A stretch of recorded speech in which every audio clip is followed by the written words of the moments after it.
নমস্কার বন্ধুরা, আশা করছি আপনারা সকলেই ভালো আছেন আর আমিও খুব ভালো আছি। বেশ কয়েকদিন আগে বাড়িতে করেছিলাম মাঘী পূর্ণিমার পুজো। মাঘী পূর্ণিমার যেহেতু পুজো করেছিলাম সেই জন্য আমি কয়েকদিন আগেই চলে গেছিলাম বাড়িতে, আর ও গেছিলো তার কয়েকদিন পরে। আর ও যেহেতু কাজের সূত্রে বারবার ছুটি নেওয়া সম্ভব হয় না, সেই জন্য এরকমই একটা ট্যুর প্ল্যান করা হয়েছিল যে প্রথমে পুজো করব বাড়িতে, তারপরে এরকম একটা ফ্যামিলি ট্যুরে যাওয়া হবে। অনেক বছর আগে যাওয়া হয়েছিল, এটা আবার অনেক বছর পরই এরকম একটা ফ্যামিলি ট্যুরে যাওয়া হচ্ছে। এখানে কিন্তু আমার বাবা মা বোনও যেতে পারতো, কিন্তু ওরা তিনজনে কেউই আসতে পারেনি, কারণ দাদুর শরীরটা বেশ খারাপ ছিল, সেই জন্য কেউই আসতে পারেনি। আর আমরা কিন্তু ঘুরতে যাচ্ছি দিল্লি, আগ্রা, মথুরা, বৃন্দাবনে। আর আমাদের কিন্তু ব্যাগের ওয়েট করা এবং হ্যান্ড ব্যাগের সব কিছু কিন্তু মোটামুটি চেকিং কমপ্লিট হয়ে গেছে, আর হাতে কিন্তু বেশ অনেকটাই সময় ছিল। আর আমরা যেহেতু অনেকটা ভোরবেলায় বেরিয়েছিলাম, সেই জন্য অনেকেরই খিদে পেয়ে গেছিলো, সেই জন্য বাড়ি থেকে কিন্তু বিস্কুট আনা হয়েছিল। সামান্য শুধু একটু বিস্কুট আর জল খাওয়া হয়েছে, কারণ আমাদের প্লেনে খাবার বুক করা ছিল। ফার্স্ট টাইম আমি কিন্তু প্লেনের খাবার চেক করব, কারণ আমি আগে কখনো প্লেনে উঠেছি ঠিকই, কিন্তু প্লেনের খাবার আমি কখনো নিইনি আমরা। আর আমাদের এই ফার্স্ট টাইম বুকিং করা ছিল।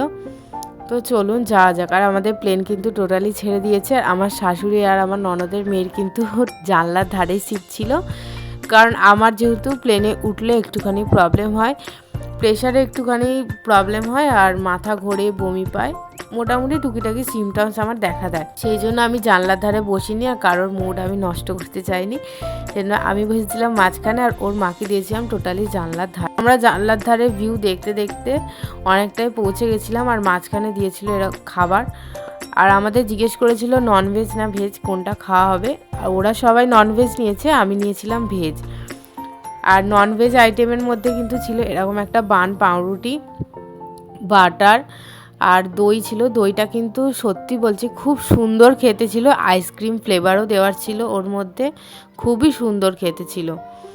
আর সাথে কিন্তু ননভেজের মধ্যে দিয়েছিল ডিম, আলু ভাজা আর একটা ভাজি টাইপের কিছু দিয়েছিল।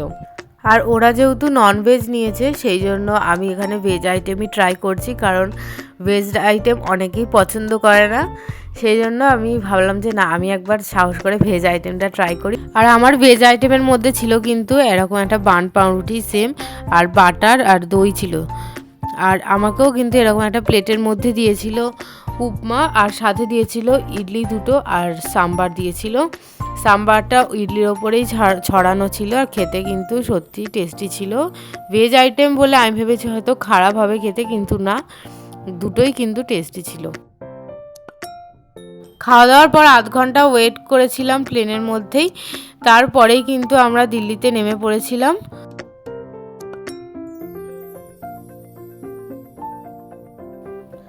আর আমরা কিন্তু এসেছিলাম এই ফ্লাইটে করেই আমরা এসেছি। তো চলুন যাওয়া যাক এবার দিল্লি মেট্রো স্টেশনের উদ্দেশ্যে। আর আমাদের কিন্তু লাগেজ মোটামুটি নেওয়ার জন্য সবাই চলে গেছে, আর আমি লাস্টে আছি। তো চলুন যাওয়া যাক।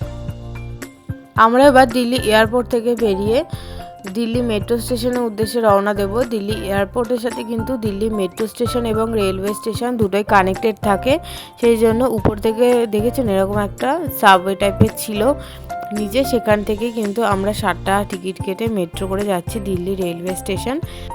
আমরা যাবো অ্যাকচুয়াল পাহাড়গঞ্জে, সেটা হলো দিল্লি রেলওয়ে স্টেশনের কাছেই। আর এখানে যেহেতু স্টেশন এবং মেট্রো স্টেশন এগুলো সবগুলোই মোটামুটি কানেক্টেড, সেই জন্য আমরা মেট্রো করেই যাচ্ছি। এবার টোটো করে আমরা হোটেলের উদ্দেশ্যে রওনা দিলাম। তো ভিডিও ভালো লাগলে অবশ্যই like, comment, share and subscribe করে দেবেন। আজকের মতো আসছি, টাটা।